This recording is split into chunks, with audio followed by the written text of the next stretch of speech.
Buen día, soy su profesor Alberto Medrano. En esta oportunidad vamos a continuar con el tema 1 de dispositivos electrónicos y en particular vamos a intentar dar un poco más sobre los diodos emisores de luz.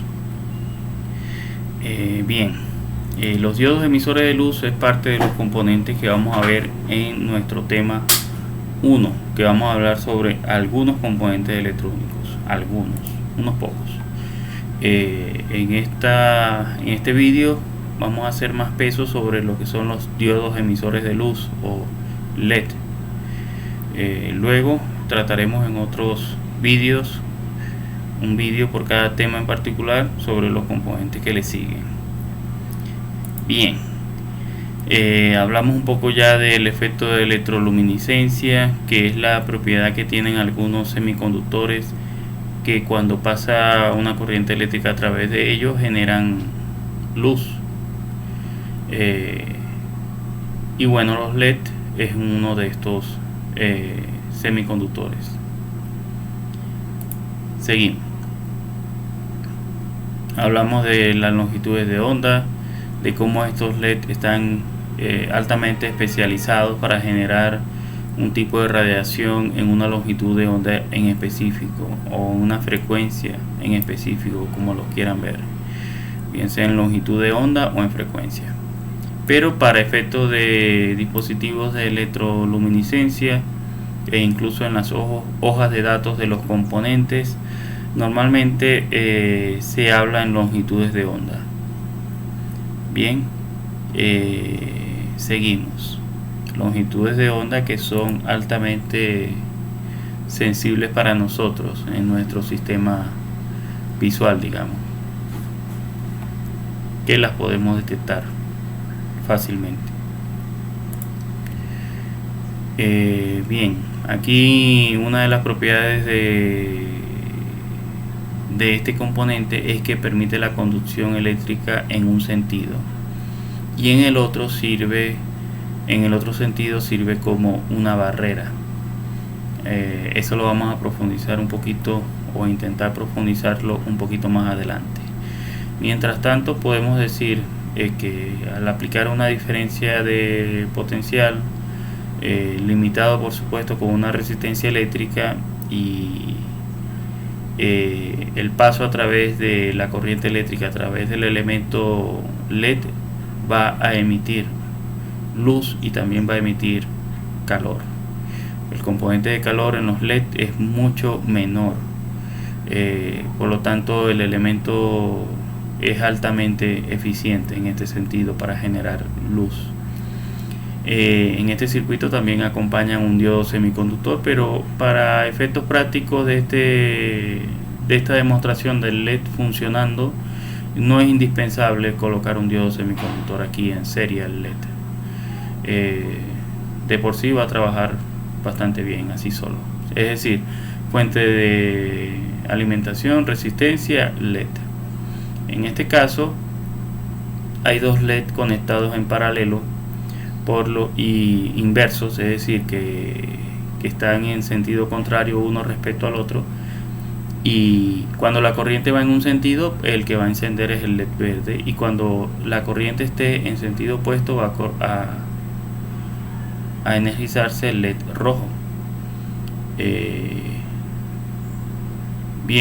Esos pines están, o digamos esas conexiones están bien características, ¿sí? Se le dice ánodo, al igual que el elemento diodo semiconductor, que es algo que ya ustedes conocen. El ánodo está aquí en este lado y el cátodo está en este lado, solo que los diodos emisores de luz suman en el esquema un par de flechas indicadoras hacia afuera, que lo que dicen es que está emitiendo luz. Se distingue, por ejemplo, en este componente, que es una de las presentaciones en la que pueden venir los LED. Este es un tipo de componente THT o de tecnología de agujeros pasantes, o de montaje en PCB con agujeros. Son los que normalmente utilizarían ustedes en un principio, dado por su tamaño, por su fácil manipulación. Hay otras presentaciones más pequeños, más grandes, todo depende de ya la aplicación final y el espacio que tengan para colocar estos componentes. Pero en este caso particular, este tipo de diodo tiene un pin más largo, conductor más largo, que distingue en la cual se puede, digamos, diferenciar el ánodo, y el más corto, el cátodo. Estos LED también tienen una cara plana, de modo tal que si estos elementos están cortados o, digamos, ensamblados, tú puedes distinguir el cátodo al ver este indicativo, esta marca distintiva sobre el epoxi. El epoxi es la cubierta que protege todo lo que es el semiconductor y el reflector, que es lo que está aquí dentro. Y aquí hay un pequeño cable conductor. Ese cable conductor está conectado al semiconductor, y el semiconductor está digamos, rodeado por un elemento reflector que hace que direcciona la luz en cierta dirección, tal cual. El epoxi, hay varias versiones, algunos vienen completamente transparentes, de modo que la longitud de onda tiene que ser generada desde el semiconductor para generar el color adecuado. En algunos viene de un cristal opaco al color que se quiere proyectar. En otros es esférico, en otros es plano, en el otro en cóncavo, hay convexo. O sea, hay muchas presentaciones sobre esto, ¿no? Entonces es cuestión de ver qué es lo que tienen disponible en el mercado y usar lo que también su aplicación requiere. En el campo de aplicación, pues lo que es señalización, bien sea en dispositivos pequeños, como algo que se pueda cargar en la mano, un celular, un control que tenga algún tipo de indicador, o aplicaciones de señalización de gran tamaño, como por ejemplo esta, que es de uso vial, en donde cada punto de esto puede ser un LED, o incluso este arreglo de letras también puede ser con segmentos que se pueden iluminar con este tipo de componentes o similar. Pero para hablar un poco sobre el funcionamiento básico de los LED, tenemos que referirnos a lo que es el semiconductor, que es el elemento que está acá dentro de la cavidad reflectora, que es una pieza muy pequeña. Este semiconductor normalmente están hechos a base los materiales más frecuentemente utilizados para la fabricación de dispositivos, componentes electrónicos, está el germanio, el silicio y el compuesto entre galio con arsénico también se utiliza, pero el más, digamos, usado es el silicio, que es el que está acá. El silicio tiene, al igual que el germanio, tiene 4 electrones de valencia. Como saben, la conducción eléctrica es producto de los saltos de electrones de un átomo hacia otro. Cuando me refiero a las órbitas de valencia o el nivel de valencia, es la órbita más externa del átomo.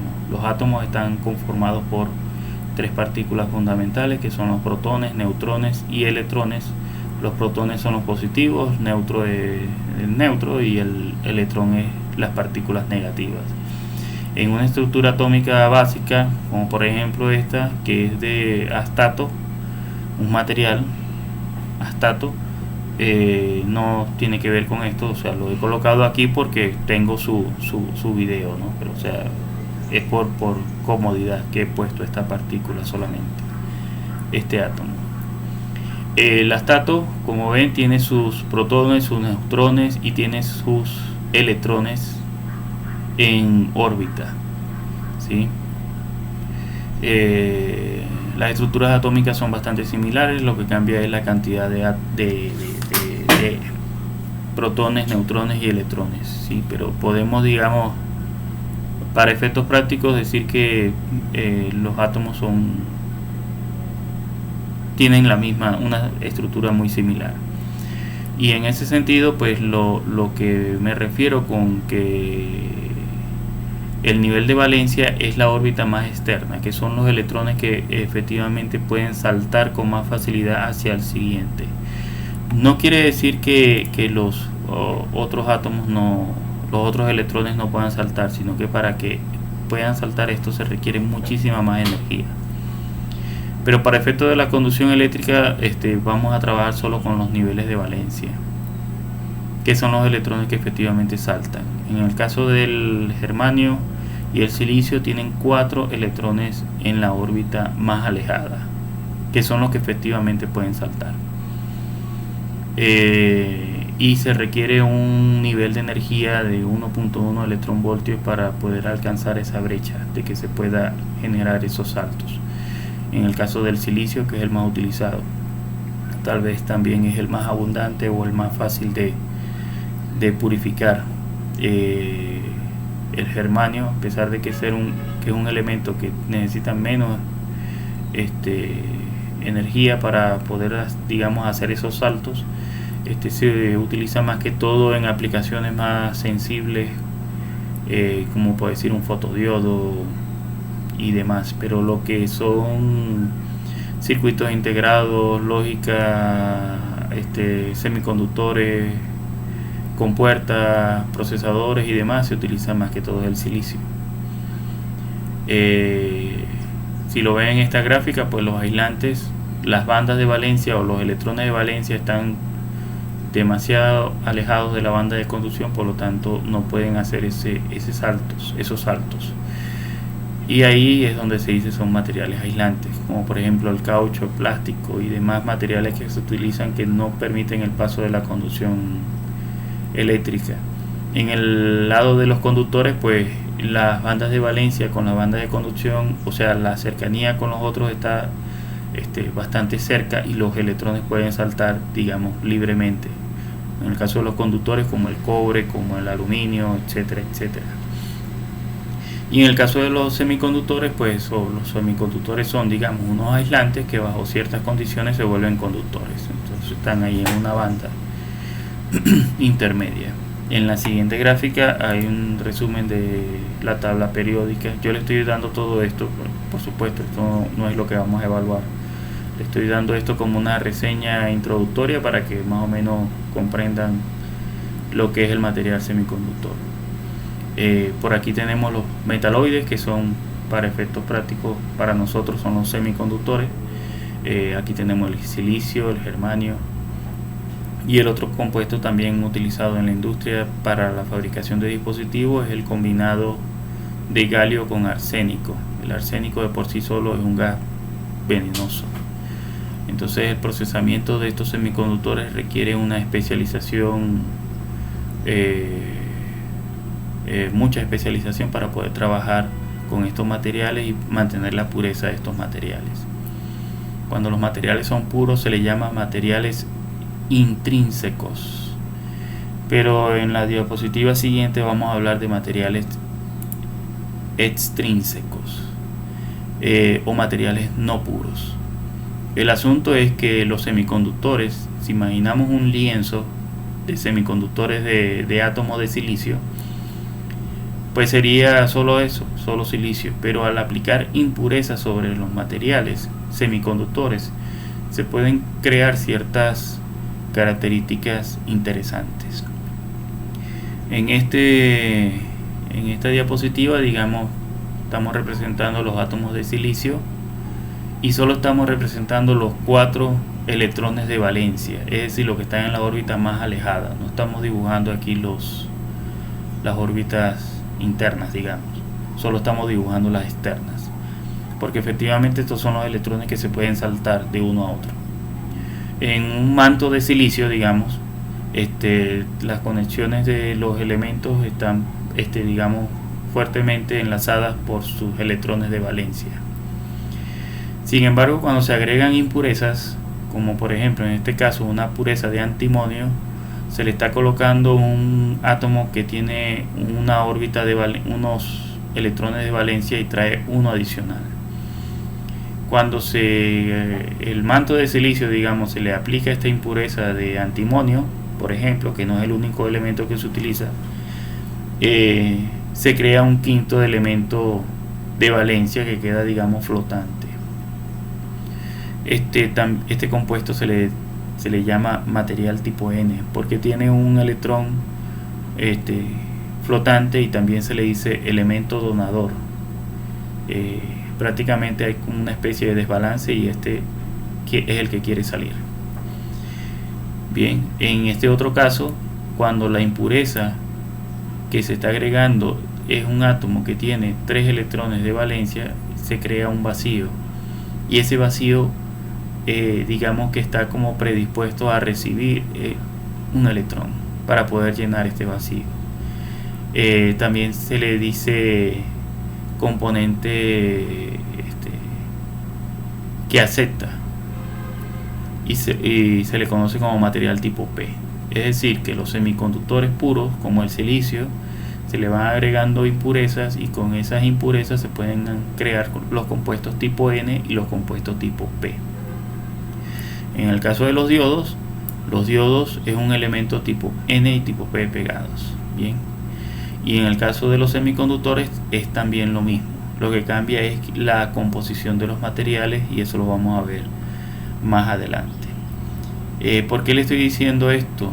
Si esto es referente a los diodos semiconductores, es que los LED prácticamente es lo mismo, solo que se cambia es la composición de los materiales. Entonces es necesario repasar todo lo que esto es repaso de lo que es un diodo semiconductor prácticamente. Bien, cuando tú tienes estos materiales tipo N y tipo P, se crea una estructura donde los portadores mayoritarios son los electrones en este caso, y los minoritarios son los protones, y en este caso es lo contrario, los mayoritarios son los protones y los minoritarios son los electrones. Si nosotros a estos componentes los agrupamos de esta forma en un material tipo P y tipo N, y aplicamos una diferencia de potencial en sus terminales, lo que vamos a conseguir es que cuando se polariza a la inversa, o se coloca una fuente de alimentación a la inversa, existe un flujo. Sí, pero los que tienen capacidad de desplazarse en esto son los portadores minoritarios. Eso es cuando está a la inversa. Es decir, tenemos el material tipo N que le sobra un componente y le está llegando un electrón nuevo, entonces esto es prácticamente una barrera, porque más bien está dando, y también quiere, está en esa condición de donador. En ese sentido hay una barrera. Sin embargo, hay cierta cantidad de flujo, que es el flujo de portadores minoritarios, que es una corriente muy pequeña que al final sí puede pasar a través del elemento. Cuando se polariza de forma directa, es decir, que este elemento está, digamos, constantemente donando un electrón, y el material P está dispuesto a recibirlo, entonces aquí se crea una conducción eléctrica, una facilidad en los saltos de los electrones dentro del material. Y si está dispuesto a recibirlo y aquí él está dispuesto a darlo, pues entonces aquí se termina el ciclo de lo que es la conducción eléctrica. Esto es una perspectiva de cómo yo entiendo el asunto, ¿no? Por cierto. Lo que sí le quiero decir es que bien se polarice a la inversa o en directa, hay unas condiciones de flujo en ambos casos, solo que la condición de flujo en este caso es mucho menor con respecto a esta, que sí está en su condición completamente favorable. Bien, seguimos. El diodo, como ven, esto no es un LED, esto es una respuesta de un diodo, todavía estamos hablando de los diodos. Cuando se polariza en directa, es como si mecánicamente fuese un pase de un switch mecánico, y cuando se polariza en reversa es como si estuviese completamente abierto. Más sin embargo hay un flujo, solo que es muy pequeño, que está en el orden de los picoamperes. Como saben, picoampere es por 10 a la menos 12. Bien, así que cuando me refiero a 10 picoamperes, son 10 por 10 a la menos 12 amperes. Es una cifra muy pequeña, es como 0.00000, muchos ceros, 1. Y cuando la corriente está en sentido directo, pues el flujo de corriente es mayor. Lo que representa acá es que efectivamente entre los elementos, entre los compuestos P y N, también va a existir una caída de tensión en sus terminales, y eso es lo que se está representando en esta gráfica. La que ustedes ven acá en la ecuación 1.1, que la pueden revisar en el libro, es la ecuación característica del diodo Shockley, que es como un diodo ideal, digamos. Pero las unidades comerciales reales están un poco más apartadas de eso. Sin embargo, pues normalmente para efectos de diseño, nosotros bien pudiésemos de aquí en adelante ignorar esta polarización a la inversa y trabajarlo de forma ideal, porque en realidad es una corriente muy muy pequeña. Entonces podemos decir de forma ideal que los diodos en un sentido conduce electricidad y en el otro no la conduce, es como una barrera. Bien, seguimos. Esta es la vista de cómo sería de forma ideal, que es la línea azul. Cuando la polarización está completamente a la inversa, la corriente es 0. Sin embargo, hay una corriente en picoamperes en realidad. Y cuando está en directa, pues es infinita, o sea, pasa toda la corriente. Y la caída de tensión es 0. Pero en realidad sí hay una caída de tensión en el diodo, que normalmente es 0,7 para lo que es el silicio. Es decir, que ahí va a haber una caída de tensión en el diodo.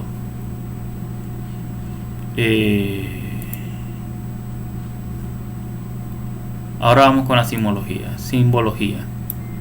El diodo es un elemento que, como saben, está bastante diferenciado por sus compuestos P y N. Y tenemos el ánodo por el lado del compuesto P, que es el que tenemos acá, es el ánodo, y por el lado del compuesto N tenemos el cátodo. Bien, entonces, ¿qué es esto que está representado acá? Estos son los diodos semiconductores. Ahora, los LED, cuando nos referimos a los LED, es prácticamente un diodo semiconductor, solo que cuando se aplican otros tipos de impurezas sobre el material, como por ejemplo aluminio, indio, galio, fósforo, nitrógeno y demás, esos componentes semiconductores tienen una capacidad de emitir luz. Todas las uniones P y N, en una parte, cuando se pasa energía a través de ellos, liberan, digamos, residuos. Así como la resistencia genera calor cuando pasa electricidad a través de ellos, los diodos en este caso generan tanto calor como luz. En el caso de los LED, estos LED de alta eficiencia construidos con ciertos materiales semiconductores en específico, la cantidad de calor que emiten es muy poca en comparación con la cantidad de luz que generan. Son altamente eficientes. Cuando es silicio, normalmente puro, silicio o un diodo basado en silicio, sin mayor alteración, el componente de residuo que genera es calor y el componente de luz que genera es mínimo, y por lo general es infrarrojo. Pero al alterar su composición empezamos a generar longitudes de onda que están dentro del espectro visible. Lo que le quiero decir en esto es que dependiendo de las impurezas que se utilicen, pues la cantidad de ondas que se emiten va a variar.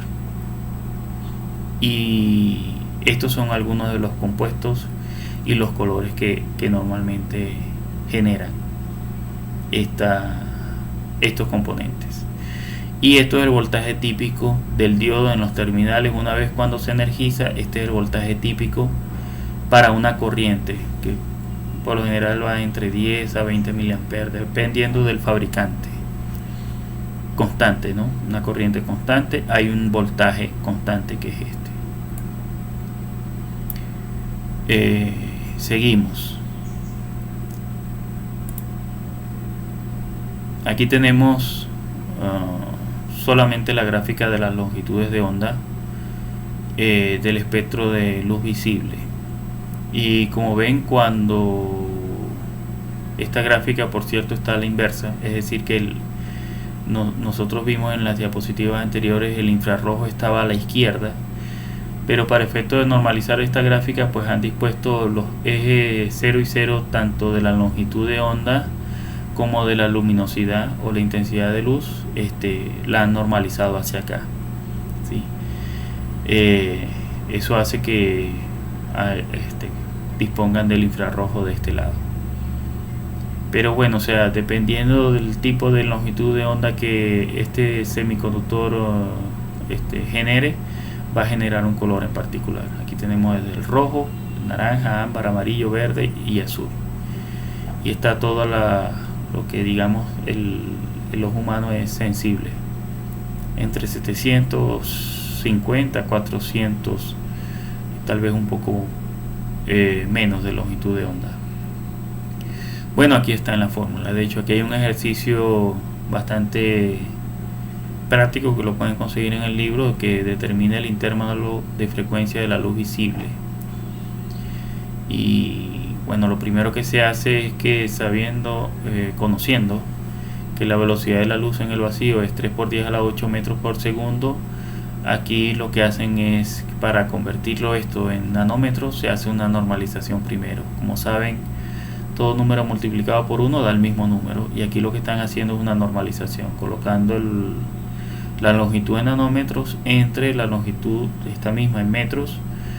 Por lo tanto hacen una simplificación de sus unidades conservando el nanómetro, y eso es lo mismo que decir 3 por 10 a la 8 metros sobre segundo es igual a decir 3 por 10 a la 17 nanómetros por segundo.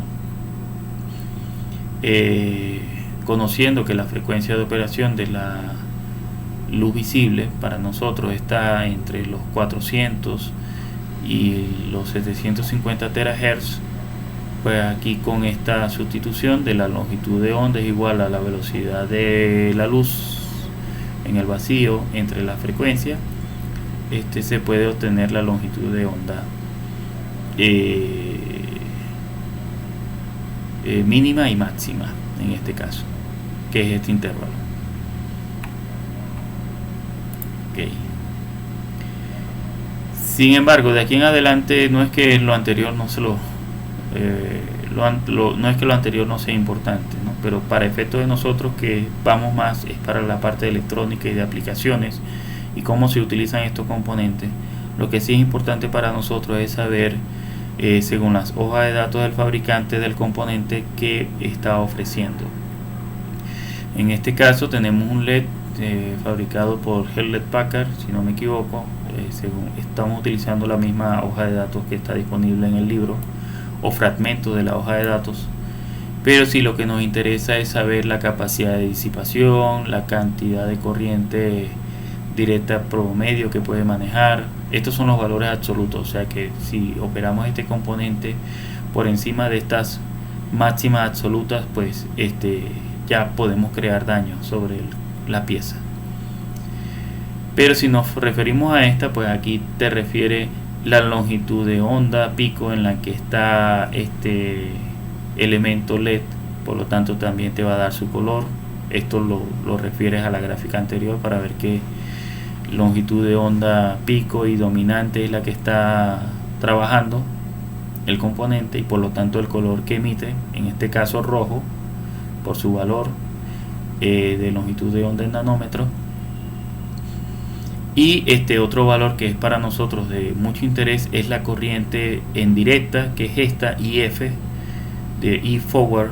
Se escribe, todas las hojas de datos normalmente están en inglés. Aquí en el libro han hecho un esfuerzo por traducirla al español, pero finalmente los valores se leen como corriente en directa y forward de 10 miliamperes, que es la corriente que pasa a través del elemento en forma directa, y la corriente en reversa, o la mínima corriente. Cuando tú polarizas esto en reversa, hay un flujo efectivamente, pero es de 100 microamperes, es una corriente muy pequeña.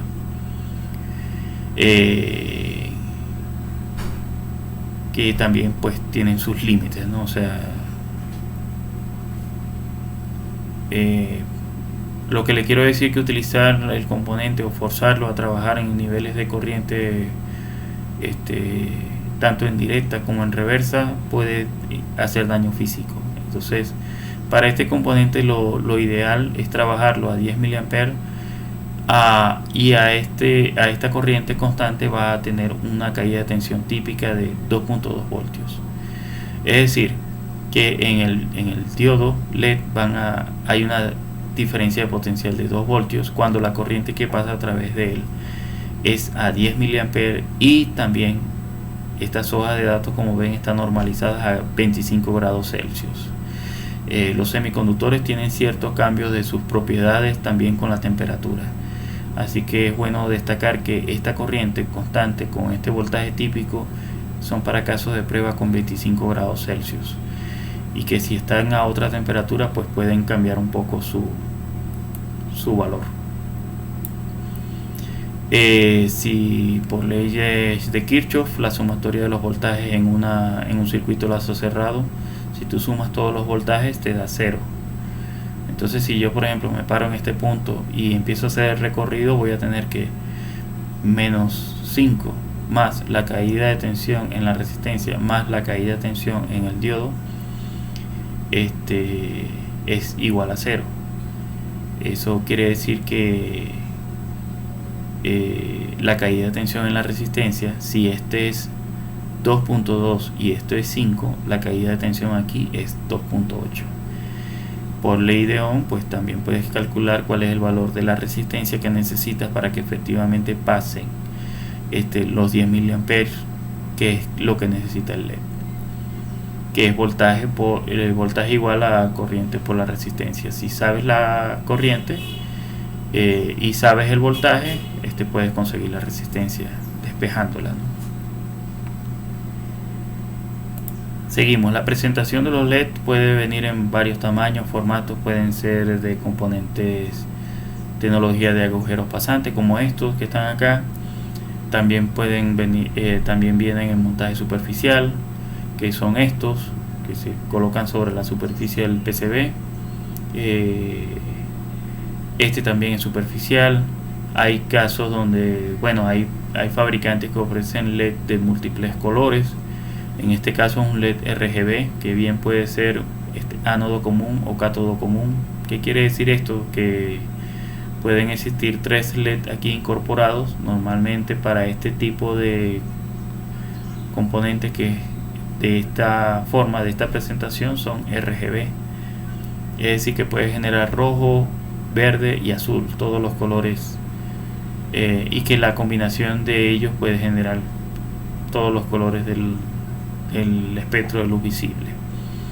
En este caso pueden venir en ánodo común o en cátodo común, es decir que esos 3 LED tienen en común un pin conectado, que bien puede ser ánodo o puede ser cátodo. En este caso, que también hay 4, también puede ser un tipo de LED RGB, o pueden ser un LED de 2 colores, donde 2 diodos LED estén por separado. En caso tal, pues ustedes tienen que buscar la hoja de datos del componente para ver qué tipo de LED es, si tiene varios o es uno solo, etcétera. Todo depende de su aplicación y la disponibilidad que tengan en el mercado. Sin embargo, para utilizar, si yo tengo un tablero y necesito muchos indicadores, ¿es necesario manejar muchas salidas? Sí, es necesario. Ya depende de lo que conecten acá, que puede ser lógica combinacional, puede ser un microcontrolador o lo que sea que vaya a activar el LED. Pues mientras más indicadores necesiten, más salidas requieren de control para manejar estos. Sin embargo, en el mercado existen también otros tipos de LED, que ya esto, digamos, sale del tema de lo que es el programa de la ULA, porque son componentes más nuevos. digamos. Pero este arreglo que está acá es bastante interesante, donde se utilizan LED direccionables. Un tipo de LED direccionable es un tipo de LED que tiene en su interior un semiconductor, también un circuito integrado. Y para eso entonces hay que manejar es un protocolo de comunicación, una serialización de los datos. En este tipo de LED direccionables, el dato se recibe por un extremo, este lo recibe y configura el LED para proyectar la luz que has decidido enviar en forma de datos, y este saca su dato anterior y se lo envía al siguiente. Entonces es como un registro de desplazamiento, donde el LED que recibe datos proyecta su dato, digamos, pero el dato anterior lo envía al siguiente, y así está. Estos datos se transmiten de forma muy rápida, así que es imperceptible para los humanos, o hay que intentar que sea imperceptible para los humanos que se vea este corrimiento. Sin embargo, la ventaja que presenta este tipo de LED direccionables es que se pueden conectar muchos de estos utilizando prácticamente un solo hilo. En este caso hay 5 conectados, y en este otro pues hay 64 LEDs conectados, y en ambos casos solo se están utilizando 3 hilos. También vienen de esta forma, pueden generar los colores que requieran. En este caso pues con LED direccionables. Quiero presentarles por acá, ahora vamos a presentarles una simulación, que es lo que también le logré demostrar en clase. Vamos a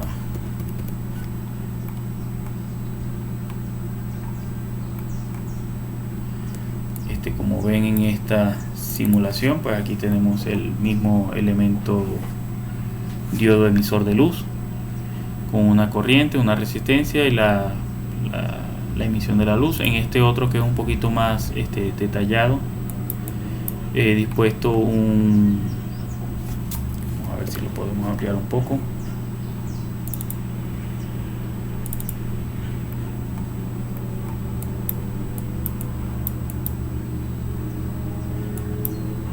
Vamos a bajarlo. Aquí lo que he dispuesto es una fuente de poder o una batería, y aquí he colocado un switch doble polo de doble posición, con la cual puedo invertir la fuente a voluntad haciendo un clic. Esto es una simulación muy básica donde tengo una fuente de alimentación, tengo una resistencia eléctrica para limitar el paso de la corriente, y tengo unos diodos LED que indican cuando la corriente va en un sentido y cuando va en otro. Adicional a esto, he colocado algunos voltímetros para medir el voltaje. Como recuerdan, el voltaje se mide en paralelo, así que el elemento hay que colocarlo en paralelo. Así lo he dispuesto aquí y lo he dispuesto acá para poder medir la caída de tensión en la resistencia. Y los amperímetros se colocan en serie. Como ven, puedo medir la corriente que pasa a través del elemento diodo LED. En este caso, por las limitaciones incluso de esta aplicación, la caída de tensión del LED la pueden calcular restándole este voltaje, que es la caída de tensión de la resistencia, a la fuente de poder. Y eso lo que me dice es que la caída de tensión en el LED es de 0.79, si lo calculo bien. Dado que no lo tengo acá, lo tengo es por la resta de 6 menos 5.21, es 0.79 si no me equivoco. Estos archivos están disponibles en el Classroom, todo lo que es la simulación, las diapositivas y bueno, ahora el video. Ya por aquí entonces terminamos esta presentación. Cualquier duda, comentario, sugerencia, está mi correo electrónico por la mensajería, Telegram, WhatsApp, solo texto, no envíen notas de audio por favor. Y bueno, nos vemos en un próximo vídeo.